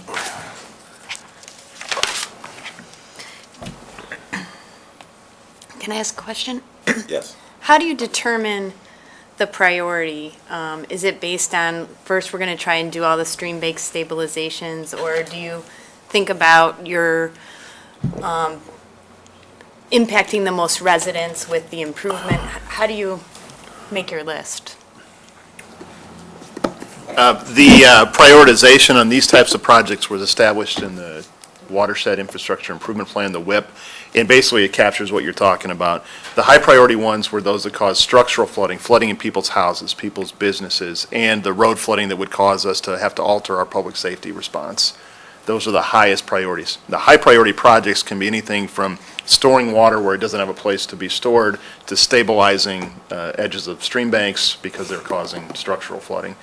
So there's a variety of projects in that area. Medium priority, which we really haven't gotten to, really are things that are more along the line of significant flooding that doesn't go into structures but causes some level of disruption. And then the lowest level is what has been described as nuisance flooding. If it gets in your backyard, it can be very annoying or troublesome, but it really doesn't cause any structure flooding. So we're still working from the prioritization of the WIP. Okay, because there's a project that affects my neighborhood, and that's the Hummer Park. It blocks Fairview, it blocks Cumner, and also all the homes surrounding there have, flooding in their basements, so. That is in the high priority list, and in fact, It we've is? got Oh, okay. preliminary studies done in that Hummer Park just this week, I We're in think. the process of completing a study for that area right now. Okay, thanks. On the stormwater replacement, where you had $500,000 planned, how did you arrive at the $500,000? Because the way it was presented, you got a total of $900,000 or something for the replacements. How'd you come up with $500,000, and are you going to just come up with projects to total $500,000, or did you shove in $500,000 as a contingency, or? We have some projects, we've been televising our storm sewer system, and I'm sure you all know from the stormwater utility discussions that we have a lot more needs out there for storm sewer replacement than we have available funding for. So this is given the resources we have at the moment, and knowing the system that we have and some of the more severe storm sewers, this is our best estimate of what the worst storm sewers are that need to be addressed with the resources we have right now. So basically, you'd like $1 million or more, but you're limiting it to $500,000, and then you're going to prioritize the ones that you want to do. Okay. Do you have a number similar to the streets? You know, $45 million. We wish that was $20 million. We do. I think that's the ongoing discussion of the stormwater utility, maintenance per year, capital maintenance per year, deferred capital. And that discussion actually picks up again on Tuesday nights, where I think your question will be asked and answered in that presentation. Yeah, and one only need to look at the ending fund balance on Fund 243 and see that fiscal year 2008, it was 27 million, and in 2012, it's down to 1.8, and it goes negative in 13, 14, and starts to go deeply negative, so that's obviously the reason for that conversation. Sean? Yeah, thank you, Mayor. Two questions. I didn't see Roby Pond on there, and I thought, It is in there as part of, it's included in the list of projects, that's the it's not under their dredging. It's Valley View Pond. Oh, that's Valley View. I was just asking Marilyn, where Valley View, so that's the whole Valley View? All right, so we're going to try to continue with that? Yes, I just had conversations with the Park District last week. We had been finishing up some other projects with them, and now we're turning our attention to both Roby Pond and Barth Pond, try to cooperate again, get some cost savings, and address that issue. Okay. So we budgeted for dredging in 2012. All right, and then the other question I have is, you have Barth Pond on here. Yes, Barth Pond is dredging pursuant to a 1987 Yeah, I understand intergovernmental that. agreement. Okay. And we have budgeted money for that compliance dredging. Yep. So actually, that is a package conversation with the Park District. Yep. We need their help on Roby. Yep. They'd like our help pursuant to that agreement. Okay. And so we'd work together on getting the best deal. As we try to do things with streets and sidewalks and water mains and sewers and power lines and every other thing we're trying to do, why are we doing it now, and why wasn't it done prior to the rebuild? I mean, they just put up all those fancy walls and did all that fancy stuff over there, and now we're gonna go in there and what kind of engineering, why would that be? That's just an ongoing conversation I've been having with the Park District. It seems dumb that we're doing it after the rebuild. Yeah. Takes two to tango. And is that why it's 2.2 million? I mean, Now, one of the things. I'd be interested in knowing what the breakout of the Barth Pond deal is on what it's gonna cost, and what it would have cost if it was done prior to the, forgot who did that work over there. Right. That's a conversation that we had earlier in the process. It was not a substantial change in the cost of the dredging. We did request that work be delayed. Now, is that dredging material that's coming out, is that as contaminated as that of Roby, where we're gonna have a dumping issue? So part of the concern in any dredging project is that you have to analyze the type of silt that's in the bottom of these ponds to make sure it can be placed and handled properly according to Correct. state law. So the term contaminated really refers to whether it's qualified to go into a standard landfill and be handled that way, or has to go into a different landfill. We have results back from Roby Pond that suggest there are some challenges with how we'll have to handle that silt. On Barth Pond, I'm not sure if we've got the reports yet. That we haven't gotten a report back? I think there were some very preliminary reports done early on, but I think there needs to be additional testing done. Yeah. Because that number could be a lot higher if we find out we gotta truck it out of state. It could, and one of the advantages of But I know that's greater discussion than what the budget is, but. Well, that's my point. Okay, I'll talk to you offline. One of the great advantages of this process is we have a budget that we put in play in today's discussion, and then the council actually has a chance to review and approve the details of each project during the year to address those kind of issues. So we'll be in a better position in a few months to know where we are on Barth Pond. And Roby. Yes, this will probably come together at the same time. And Kensington Place, because I'm not familiar with that area, where's that at? That's on Prentice Creek. If you're on Woodward Avenue. Oh, yeah, I it's know where just that's at now, okay, Less than a quarter mile south of 63rd Street exactly. on the Okay. east side. South side, Sean. Yeah, it is. It's far southwest side, that's the. Now we got east, CSW. we got east and west going down. Oh, that's almost Woodridge, that's what I'm talking about. It's probably more like Danvers. I have another question too. So when we're talking with the Park District about Barth Pond and Roby Pond, are we going to kind of line up our agreement and saying, okay, we said we would dredge that, but in the future, we're going to do it every so many years, or we're not going to do it, or Yeah, whatever? the conversations we've had is, once we address this contractual obligation from 1987, that was a long time ago, it's time to relook at the whole partnership approach, where we can better partner, and that will come up as part of this project. Question I have, and it isn't necessarily limited to this particular fund, but the slides that you went through, Nan, with the dollars tied to projects is obviously very helpful. And is there, and again, I don't want to create too much work, but in the spirit of making the budget document a more user-friendly, layperson-friendly document, and I consider myself a layperson in this context, would it be possible to tie some of those project numbers to the actual line items in the budget? Because, for example, when we looked at the water fund, and we see the expenses and for supplies, and we know that so much of that is for water, but then the rest of it is for something else, that breakout. For example, some of the capital expenditures that we have in the budget, $6.2 million for fiscal 2012, I realize a lot of the numbers that you just talked about are in there. Yeah. But is there a way to tie it to it so that, the average casual observer can sort of match Yes, there is. things to things? In fact, at the last break, Mike and I just talked about how our whole approach to presentation of budgeting has changed dramatically in the 3 years, and the budget document hasn't caught up to us yet. So we can actually, in years coming, we can actually reference and prepare the book, much like we prepare the slides, so those numbers will tie. I'll have to check and see if we have the resources to do that in this year's current Fair budget. enough. Fair enough. I mean, I think you're doing it as we go here. I'm just, as I look at the budget document, I realize the budget document is a certain type of animal, and this is why we're going through these presentations, so we can see the components. But going forward, At a I think minimum, that would help the casual observer understand. what we can do when we put What the goes where? slides, when we put the slides online, is make references to pages That and would work sections too. in the document, so whether it's CIP projects, sheets, Right. the fund summary pages, Right. there's a lot of references, and yeah, we can simplify it. So the 6.2 breaks down on this slide. Right. Here's- And then you got a total that says 6.2, and I go, oh, okay, I now know Ties the numbers all the together. capital asset expenditures are comprised of X.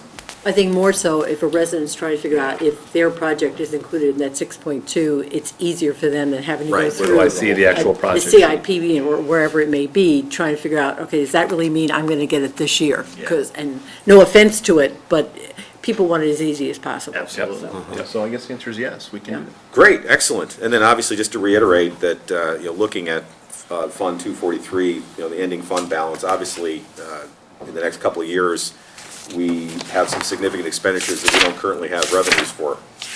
And so that's part of our discussion with either stormwater utility or some other way Yeah. of funding those projects. Because by 2014, it goes in the red by about $5 million. We are using up the rest of the proceeds from the bond with the projects this year and next year, correct? Yes, that is Oh, correct. yeah, they'll be So- gone next year. No, well, I know, but I'm just more for a public informational point of view. Yes. The funds that we took out, the 25 million for stormwater projects, are being used for those projects, and they will be used up within the next 2 years. That's correct. Yep. Every time Nan said high-priority project, those are from the bond proceeds from And all well, I that. think it's good to correlate it so people understand that that money that they're actually paying taxes for to be paid back is Right. being Yes. used for the purposes that we Right, said. and actually, that is one thing that is, good point, but that is one thing that is apparent from the budget document. If you look in FY 2008, you see the $25 million bond proceeds come in under other financial resources, although, again, it would probably be Yeah. for the casual observer to put in parentheses, bond proceeds, parentheses, and then you see them being dissipated over time, whereas by 2013, they're gone. Right. The problem is, most residents are probably more than the casual observer. They just want to look and, if they look at all, I know. and they want to know. So I do have another question though related to bond funds. The $100,000 for the neighborhood, the people where there's course sharing with neighbors, and I think I've asked this question every budget season, how do we advertise that? And when we go in and do a major stormwater project that may be enhanced, shall we say, by residents' cost sharing, do we go to residents and talk to them about that? I still I'm not sure of the process, which Yeah, means that we- there's lots of people out there who don't understand it. We do, in fact, in a lot of the areas where we're doing projects, we tell residents, hey, we're going to do a project, there's a cost share, you can partner with us to extend, make this better. And our experience has been that until we're actually out in the field, then they say, oh, yeah, that's right. Well, we have a success story there. We just approved a part of a change order to use cost share program on a project we're already doing. So we're going to continue to do that. Once we're out in the field, we're going to say, hey, remember, you can do this. The other thing is we're proactively addressing the areas that we know have flooding issues that aren't necessarily on the list, and we're trying to get out and say, hey, this is something that's So available it's to more you. one-on-one that we do it as opposed to putting it online. In addition to the online, we know the problem areas, and we're trying to proactively address them. And we've made changes to that program to make it easier to use in the last couple of years, and we're trying to get that word out too. Okay, I mean, I know that there still are a lot of people who don't understand it. Yeah. And I think the more we can do to make it as user-friendly as possible, the better off it's going to be. Because it's money that in the past has gone unused, not that that's a bad thing. And frankly, I think we had an unfortunate collision of economic conditions and changes to our program. It's a lot easier to use now, it's Right. user-friendly, but then a lot of people frankly aren't in a financial position to take advantage. So we're going to continue to make changes to get the maximum use of that program. But I think the idea that it has become. Slinky. Yeah, more user-friendly, gosh, needs to be advertised too, because I think there was a point in time when there was a stumbling block attached to it. Yes. And people wanted to use it, and the red tape, or whatever you wanted to call it, was so humongous that they just said to heck with it, and had a bad taste, and so I think if it's Well, then- more user-friendly, let's work with that. One other comment on this is I do want to note that, what was it, back in 2008, as part of the discussion of dedicating revenues to stormwater projects, we broke it out of the capital projects fund into its own fund, which is now 243. And so I think this is helpful to residents because they can see the money that's going in and being spent solely on stormwater projects, which is great, because prior to 2008, it was part of capital projects, and it kind of, I wouldn't say get lost, but it was much more difficult to discern what was coming in for stormwater, what was being spent on stormwater. And with 243, I mean, boy, you can really see exactly what's going on there. And I think that's part of what was proposed back in '08, and I think it's been working out pretty well. Speaking of working out pretty well, we had, 5-6 days of rain in a row, and I didn't see any flooded streets or any calls for flooded homes that I'm aware of. So, I mean, the improvements that we're doing are working, and that's why I think the maintenance of the system is extremely important, because we don't want to fall into a state of disrepair that we may have been in the past. Well, that, and plus, I see you going out there, taking all the leaves out of all the drainage. That's the key element. Every single one of them. That's the only place to flood. My wife loves it when I do that in a lightning storm. Join us, we do it too. Is that when she increases your life insurance policy? Stormwater, yes, Chris. Just a quick point, not to belabor this communication issue, but I don't think you can ever overstate the tens of millions of dollars this village is committing to addressing the stormwater issue. Mark was at the TAP meeting last year when we were talking about the 2011 sidewalk projects. Tom Topar does an excellent, outstanding job in terms of these challenging resident meetings, which you don't have to deal with when you're doing roads and stuff. But my suggestion is twofold. Number one, you can't overstate it. And Mark, am I wrong? 90% of the people that had concerns about their 2011 sidewalk projects were their stormwater issues. Oh, yeah. They were also high on there. They weren't. It got less about my side of the street versus yours, and more to that. And it might be a good opener to remind, because as we work down this matrix, we integrate the road and stormwater projects. It's a good positive reminder to show how you are addressing it comprehensively. My second suggestion would be, and I've said this before, I don't think it's expensive, when we're investing tens of millions of dollars a year and increasing them by millions every year for these things, stick up a sign so that when people are driving by, your community has just invested $1 million to improve your neighborhood. It's a very inexpensive way to show, in a way that we all think people understand. I think this village works very hard for transparency and put it out there, it's on the web. But when you see people come up to a meeting going, well, I didn't know that, it's just a fact of our lives. But stick a sign up there, another village improvement. I think it only serves Actually, good- every that's a all good of us idea. well. Actually, the city of Darien is doing that, But and they've we been used to doing do it it for too. a long time, right, Bill? Because you're gonna have a sign by your And when are you house. putting your house up for sale, moving back to You're Darien? Derry. It's a We're not going to discuss that right now. That's a good idea. I think we can make that happen. It was done. Very good Yeah, idea. we've done it in We the did- past. We did have little happy faces that went from, or Right. down, up, whatever it was. Wait a minute, do that again? Up or down. Any other questions from the audience on stormwater? And finally, Nan will present sidewalks, Thank you, Nan. Now we're moving on to sidewalks. which is part of the 220 fund. Part of the 220 fund, and the detail is, of course, on pages F, 36, 37, and 38, and 39, right? As Dave said earlier in the presentation this morning, the village has a policy to construct public sidewalk on at least one side of every street throughout the village. We use a matrix, which we've referred to several times today, of criteria that was developed by us to help prioritize the order of sidewalk construction. The matrix is updated periodically by staff and is reviewed and approved by the Transportation and Parking Commission, as well as Village Council. In addition to the matrix, we also consider the condition of the drainage systems and streets, as well as other infrastructure systems in the neighborhoods, so that we can construct the projects along with other needed improvements, such as what we've talked about earlier this morning. Approximately 240 miles of sidewalks are in place throughout the village, and the matrix lists another 7 miles of sidewalk to be constructed. The primary objective with regard to sidewalks is to maintain our existing sidewalks and to bring them into compliance with current state and federal accessibility requirements, while also continuing to construct new sidewalks and to pursue right-of-way for new sidewalk construction along Ogden Avenue. These photos depict the importance of our sidewalk maintenance program. On the left is an existing sidewalk that was broken and settled, and on the right you see, I don't know if it's the exact same sidewalk, but a similar sidewalk that was reconstructed through our sidewalk reconstruction project that we do every year. For many years, the village has remained committed to the construction of new sidewalks, and these photos depict some of the recently completed sidewalks that we do with our annual sidewalk program. We work closely with residents to construct these sidewalks in mature and developed neighborhoods. The end product is a safer environment for pedestrians with as little impact as possible to existing neighborhoods. These are the segments of new sidewalk proposed to be constructed in the year 2012.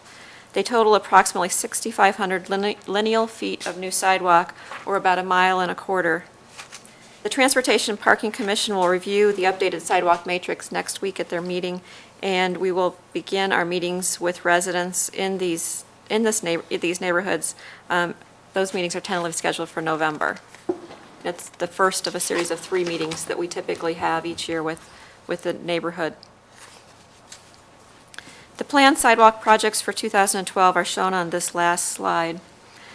$300,000 is proposed to be included in the budget for new sidewalks. $182,000 is included for the sidewalk replacement program, and $300,000 is included for right-of-way acquisition along Ogden Avenue, for a total of $782,000 planned to be spent in 2012 on sidewalks. And that concludes the overview of our sidewalk program. Thank you, Nan. Questions on the sidewalk program as part of the capital project fund? I'm going to sound like Sean with leaves, and you know who's coming. I have an answer ready, too. What? I said, you bring up leaves all the time, I bring up Ogden Avenue. I don't bring it up. Well, not anymore, but I still bring up I don't have Ogden the Avenue. votes. I don't It's been around lobby. as long as I have. Where do we stand with that grant that supposedly we were getting to put Ogden Avenue sidewalks in before Yeah. I die? We actually, That's never going to happen. we actually made a lot of progress 2 years ago, and we put in an extensive amount of sidewalks that we're actually preparing an exhibit for. But to effectuate the balance of that grant, we have to go in and buy rights away or acquire rights away to do it. This has been an ongoing challenge, and this is a challenge in a legal process.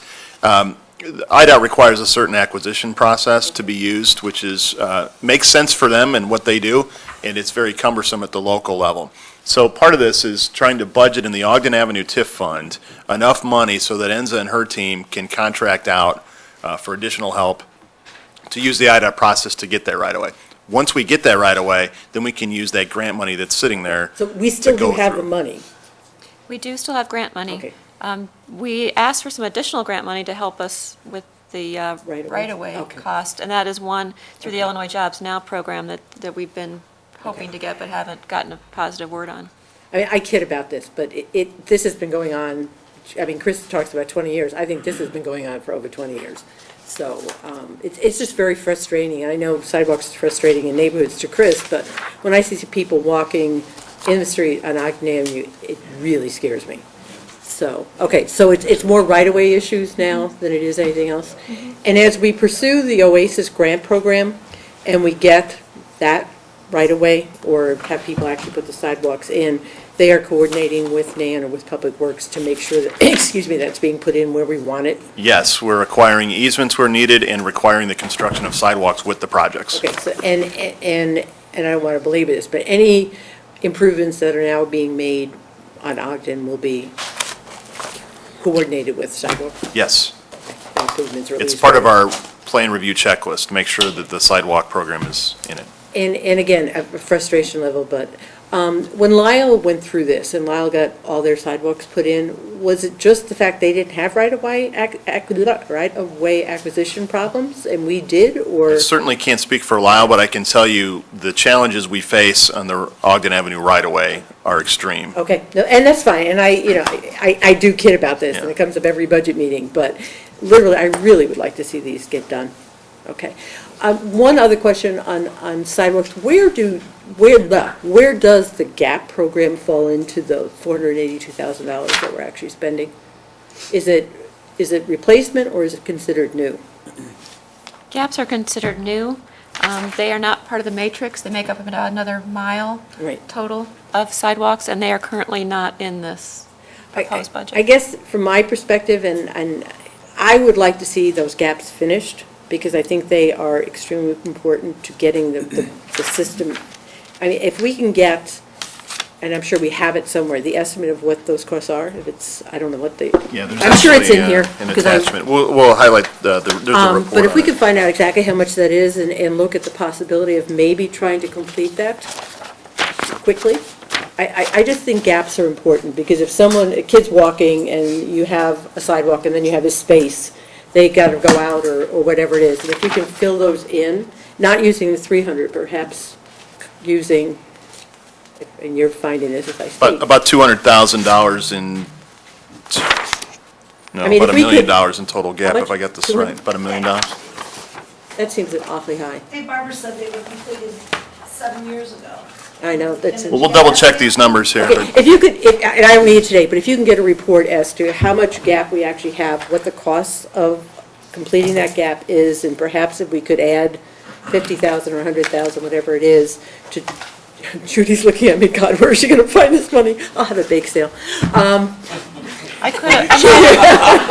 might have misspoken Only kidding. on the mile. I think the mile was the unique neighborhoods. I'm not sure I remember the exact length of the gaps. We'll double check. I get it. But to the policy question of if you want more money for sidewalks, Yeah. here's what we recommend, 2 options. Either reduce the amount that's allocated towards street maintenance, or raise revenues. Because those are both in the same fund, and it's a policy and trade-off question. So those, I know it's an oversimplistic, but that's basically, Marilyn makes a good point, though. We need to understand the magnitude. If we're Right. talking about Yeah. $150,000, this is a way different discussion than $1.5 million. Right. You know, and again, I think if we have the matrix, and obviously we're trying to address that, but if there are a significant number of gaps in there, and I agree, at one time we were told all the gaps were taken care of, and then we were told they weren't taken care of, then we were told there was a lot of them. So I think and this is not anything about staff, it's just, I think, as time has evolved and we've gotten more savvy, gaps have been identified. If we could get a report as to how many gaps there are, what the costs are of fixing those gaps, perhaps we are talking 100,000, perhaps we're talking $1 million, I don't know. But it would be advantageous, I think, to find that out, because if it is 100,000, then maybe we could finish those over a year or two. Well, yeah, especially since we ask the question every year, okay, we got 6 segments that are proposed for new construction in 2012, and we're going to dedicate $300,000 towards those new sidewalk segments. If the bids come in very favorably, and we've got, another $65,000 or whatever, Can we do the gaps? can we do another segment, or do we do the gaps, or what?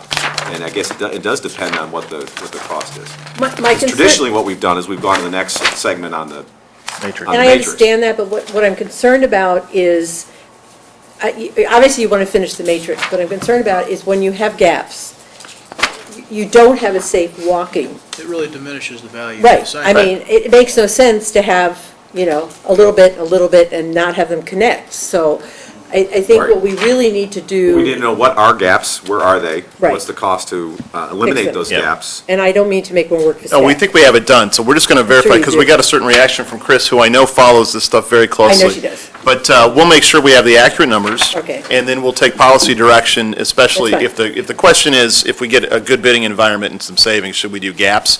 If we have that situation this year, we'll present options for the council at the time the Okay. bid is Well, awarded. and likewise, since you made the good point that this is a broader fund that includes both roads and sidewalks, if some of the road projects come in substantially in the Right. budget, we would have to have a conversation about, do we do another road?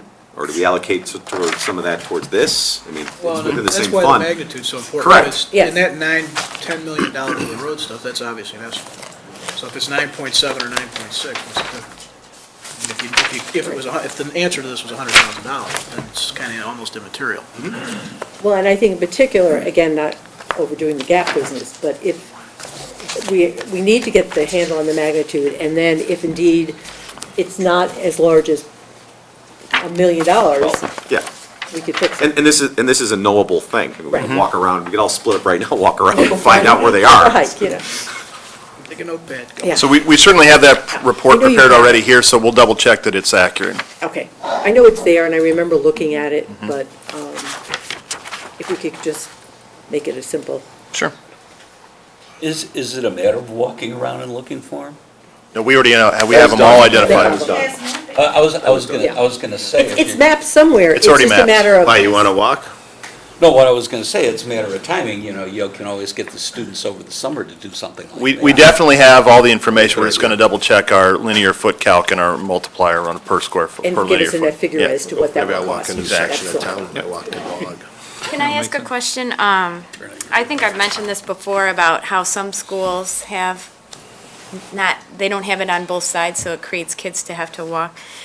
Would that be part of the Safe Routes to School program? And if so, not every school is listed as the schools that are a part of that. So how do you figure out which schools are a part of that? The Safe Route to School program we put together with the school district, we identified some specific improvements together that we thought would best match the grant criteria and address some safety concerns that they had around some of the schools. The other question that was been discussed earlier about in what cases does it make sense to have sidewalk on both sides of the street? We have been working on that and looking at our safe walk to school maps around schools, and it's not included in the report, but we are working on information about where that might be. It's kind of two separate things, and possibly in the future, that could be something to include in the Safe Walk to School route program in the future. Okay, thank you. All right, soapbox time. We have lots of streets with sidewalks on both sides of the street, and we still see people in the street walking, running, jogging with their dogs, their kids, their strollers. Can't see them if they're on the sidewalk, Jeff. If, this is way off topic, but we're talking sidewalks, they do it, because they can be seen. I think we want to finish these sidewalks, but I'm going to look at Chief Porter. We have enforcement tools for people who walk in the street. What if they're on a street that doesn't have a sidewalk? They don't have a sidewalk? We'll get. I mean, it's off topic, I know, but it is, we talk about this every year, and it's a very important part of our budget conversation. We install sidewalks and people don't use them. I think it's time for us to we always talk about messages and communications, now I'm But looking at Doug. runners don't want to run on the Well, you know what, runners don't like to get hit by cars either. Yeah, but it's So- about the impact on their joints. Then go get a gym and work out at North High or South High and run on the community track. Right. Yes. The fact of the matter is that we have millions of dollars in these assets and people aren't using them. I think if we have some sort of campaign, message, hey, resident A, B, and C all got tickets for walking in the street, put a big old article in the paper or something like that, it may influence behavior, as we've often talked about with our fees and licensing. Yeah, but you gotta get the cops in the neighborhood. The cops are in the neighborhood. As long as you can tell me where the enforcement's gonna be so I can run somewhere else, that'd be fine. Maybe if the mayor didn't run in the street. That's why I don't It's a run. closed street. That's right. That's right. You want to be safe, right, Jeff? That's right. So anyway, just soapbox, sorry, probably bad timing, but we want to get these done, they're important. All the tools that we can use to get people on the sidewalks that we install. So you're implying if we ticket those that are on the street, that are running or walking with sidewalks in that area, that revenue from the ticket will. Sure, that'd be a great dedicated revenue source. Sidewalk, future sidewalk, I think it's a good idea. I would suggest What's the anybody revenue leave stream their on that? house at dawn Can I and just drive give you down. $100 now and be done with it? Is scary. So what, do you wanna buy a permit? Permitting fees. We, actually, on You know, when- the when you're enforcement driving- question, we'll get it to you.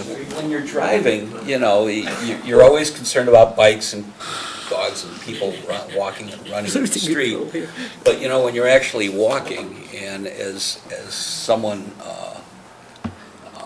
with a visual problem, you actually feel safer walking on a street because you don't have these.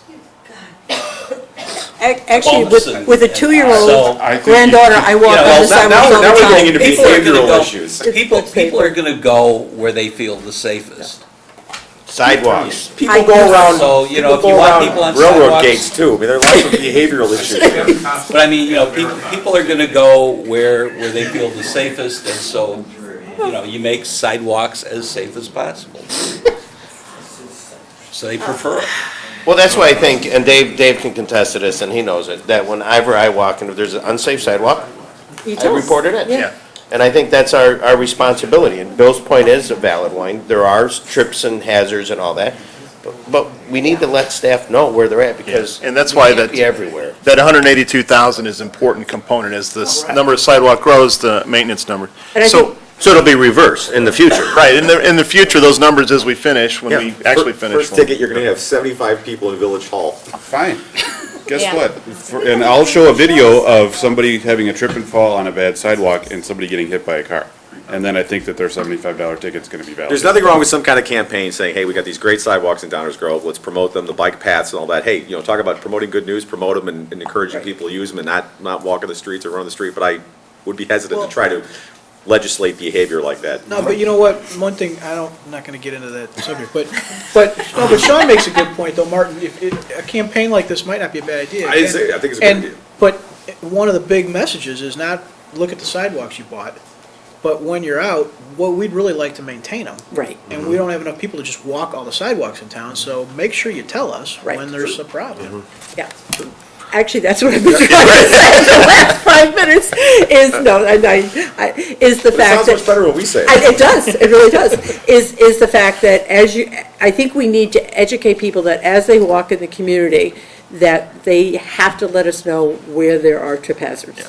Because it is extremely dangerous when you're walking with a little toddler or whatever. Well, I have a toddler again, you know, that doesn't quite put the feet up. If there's a trip hazard of an inch or more, that they can fall. So I think the more the public can be in tune to the fact that they can call Public Works and say, there's a bad segment of sidewalk on Saratoga or whatever it is, the better off we're going to be. So we got a little bit of homework to do here. We got an enforcement memo to get from Chief Porter. We'll make sure we're correct on the sidewalk gap numbers. I'm even call Chris and make sure she's on the same page with us on that. And then we'll get it out to you. Positive, Yeah. like Doug does with I know shoveling the experience. sidewalks. Right. You start hitting people over the head with this, you're gonna do yourself more than nobody any favors. It's gotta be a positive Yep. message. Right? Other questions from the council about sidewalks? Are we considering doing that grinding of the trip hazards in the residential areas as well as like We are. We are doing it already? I know that from Okay, running. Yeah. Yeah, it's great. Good, Yeah, it is. perfect. Good Thank you. job. Because I run on the sidewalk sometimes. I run on sidewalks all the time.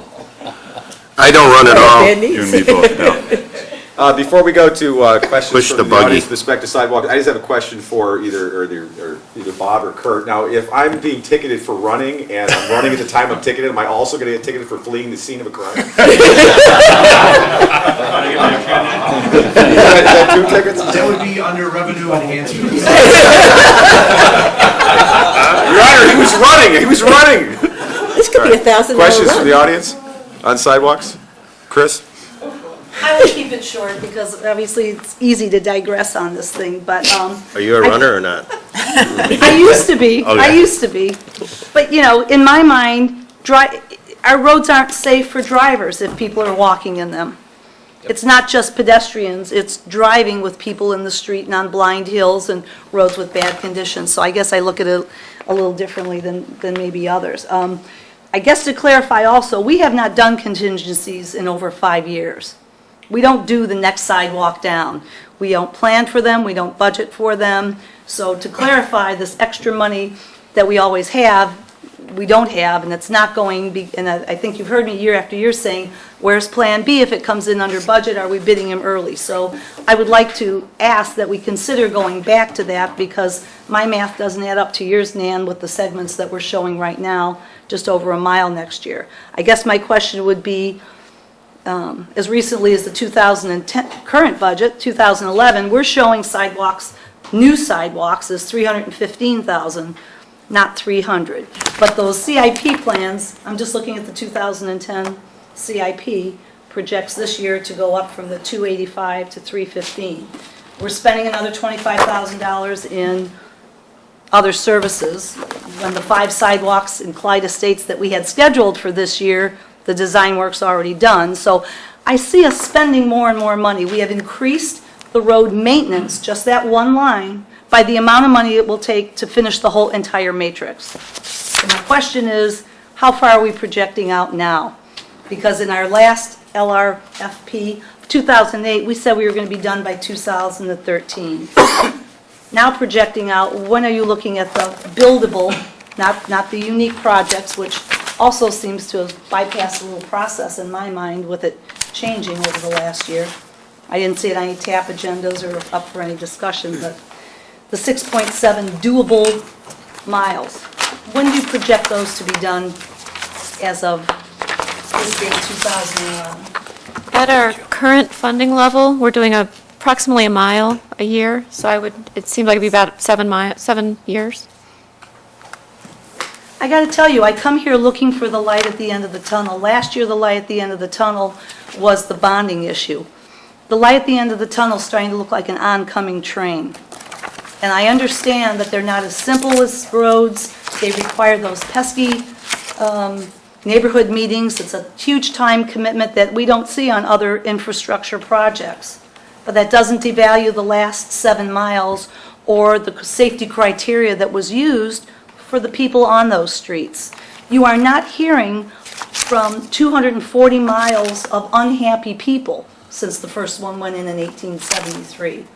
Admittedly, you're hearing from what I consider a very vocal minority, or the handful of people that have objections to their side of the street, or, you know, we haven't had a child killed here in 10 years or 20 years.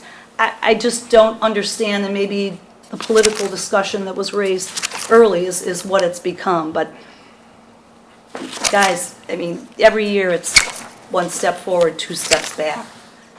7 years ago, we spent twice this much money on sidewalks. And I understand it's the last 5 to 10%. It's no less important to the people that are walking in those bad streets. And I'm not seeing numbers match. I'm not seeing the talk or the walk match the talk, I guess, for lack of a better word. And I don't mean to be disrespectful. It's just horribly frustrating, and I think undermines so much good that you do to start new initiatives, have this policy be overshadowed year after year with new priorities. And I understand they have to be balanced. I understand you're not walking away from it, but you no sooner raise it to say, well, we're going to give it 3 or 4% a year, than you cut it in half. So, I'm done. Thanks. Isn't it fair to say, though, I mean, I know we're not going to debate the value of sidewalks, but at least in the 2 years that I've been up here, we haven't chosen to reduce funding on sidewalks as a function of a few people aggravated about No, their segment. absolutely not. I mean, It's been essentially just a constantly changing, and it is true it's constantly moving target, but it's a prioritization issue, and we're not saying, I don't think that what we're saying is that the matrix is deprioritized. What we're saying is the matrix development, not unlike stormwater. 15 years from now, we'll be looking back at stormwater, people will be saying, hey, items number 33 through 39 never got done. What's up with that? It's a constantly moving deal. The whole point of the LRFP is that it's an every year review of about 3 years out so that you're constantly moving it, and it's just an adjustment in priorities. I mean, it's not a, But the priority hasn't changed for a sidewalk. the priority hasn't It's an changed for allocation sidewalks, of resources. but new things have come up. Well, That's but what's going on. let's be clear, and I understand, I hear Chris loud and clear, as I do every year, and we've had this conversation every year for 10 years. But it's never about not putting in new sidewalks. It's never about not advancing along the matrix. Let's be very clear about that. It's always about how far, how quickly. The matrix is a cup, and it's going to be filled. And it's always had a stream of liquid going into it. Sometimes more, sometimes less. The flow has been adjusted, and I get that. I realize that you'd like to have the valve completely open, fill the cup, and be done with it. But it's always being filled. I mean, it's for a decade and plus, it's been a constant contribution by this council, prior councils, going back every single year.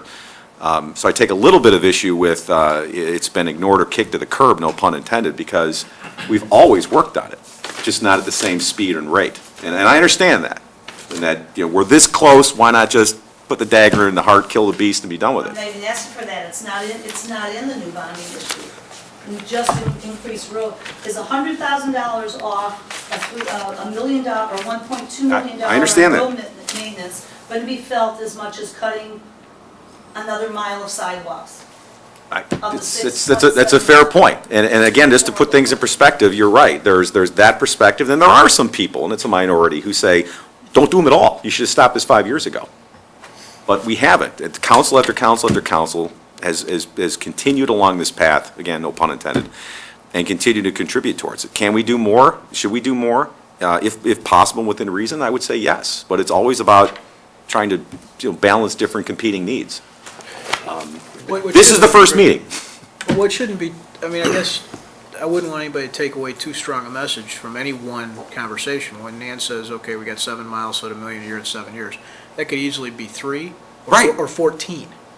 Because that's not what anybody wants to hear. No. But as you're, in the next 2 years, 3 years, when you're working along, you're gonna move stuff back and forth. That's not a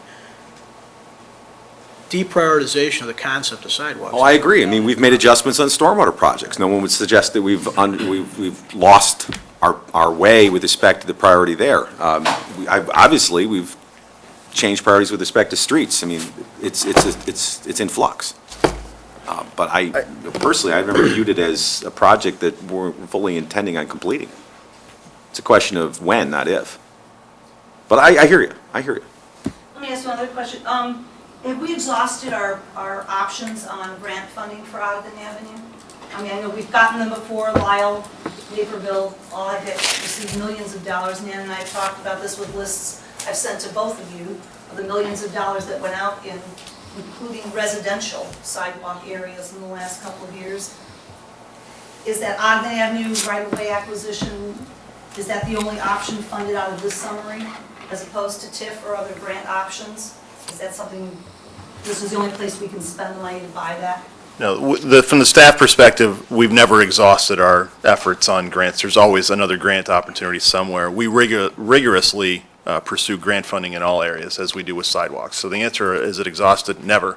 We'll always look for ways to get more sidewalks. And the question on the table is, if you want to do more, there are options available to this council to do more. So back to my question, are there other funds or other areas available to deal with that Ogden Avenue right-of-way acquisition? How does that play into the Ogden Avenue TIF? We have a component from, if it's available, if it's in the TIF, it's being funded from the Ogden Avenue TIF. If it's not in the TIF district, it's not. It cannot be funded from the Ogden. Correct. So that's coming from Both. TIF or from? The portions that are in the TIF comes from the TIF. The portions of Ogden Avenue that are not in the TIF cannot come from the TIF. Sean? Yeah, I have one question, and I actually grabbed the wrong briefcase this morning, so I'm looking at the 2010 proposed budget.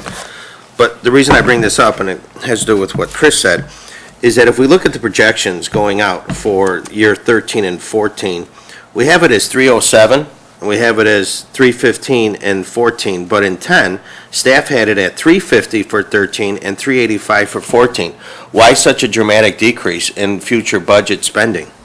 We're trying to project out revenues, expenses, and priorities. So those numbers move. The out years actually move A lot. moderately, Yeah. I would say. And each year, we present a proposed budget. So we try to give some indication of where we think it's going with the out years, but we'd like the council to focus primarily on the actual proposed budget for this year.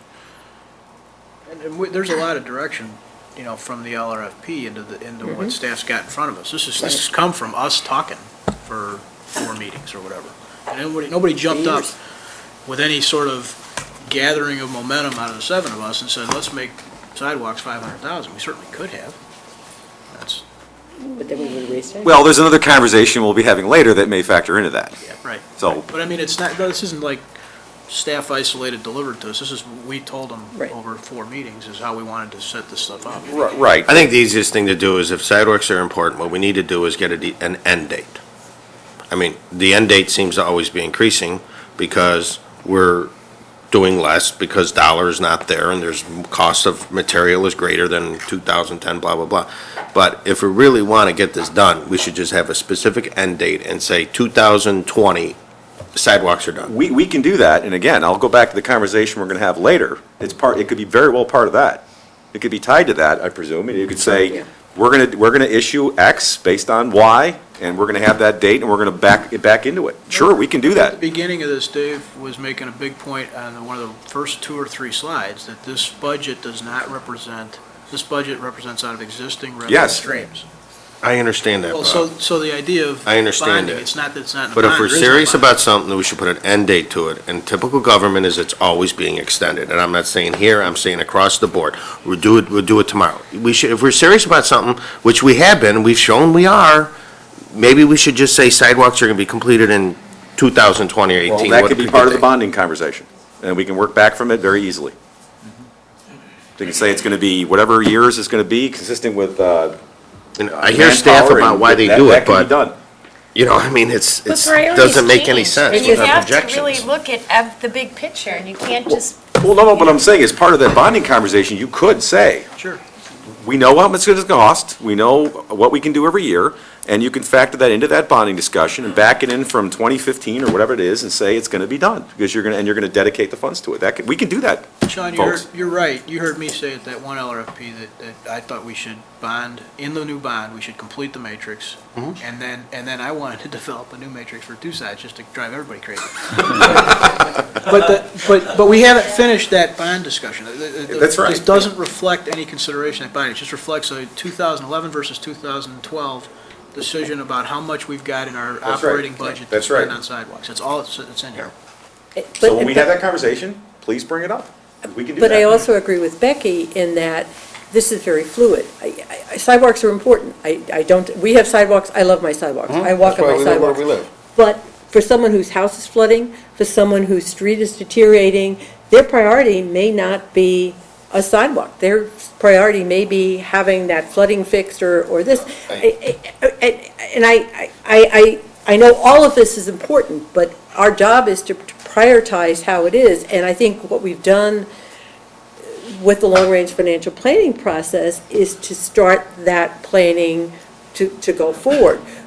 We have limited resources. We've decided how those limited resources are going to be allocated each year. If it's 350, if we can tweak out another $50,000 for sidewalks or for whatever the project is, that's great, but we have to have a balanced budget. We have to live within our means.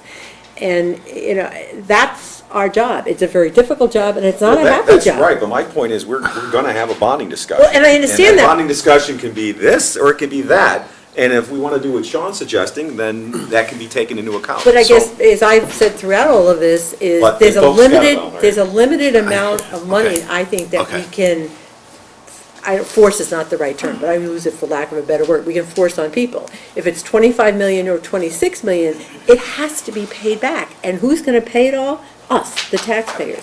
I know that, So- but with all due respect, and I know we don't debate things, No. but I'll tell you right now, your 3 examples, the first 2 are big-ticket items. Sidewalks, if you threw another $50,000 in there a year, and you say we're gonna do 350 until it's done, that brings that expected end date a lot sooner than what a understand that. flooding is, because we've already committed $25 million to flooding. We're gonna commit $25 million to streets. And I Well, don't. can I interrupt Yeah, just, that's let me fine. suggest this. I think we've now fully identified the issue, It's fine.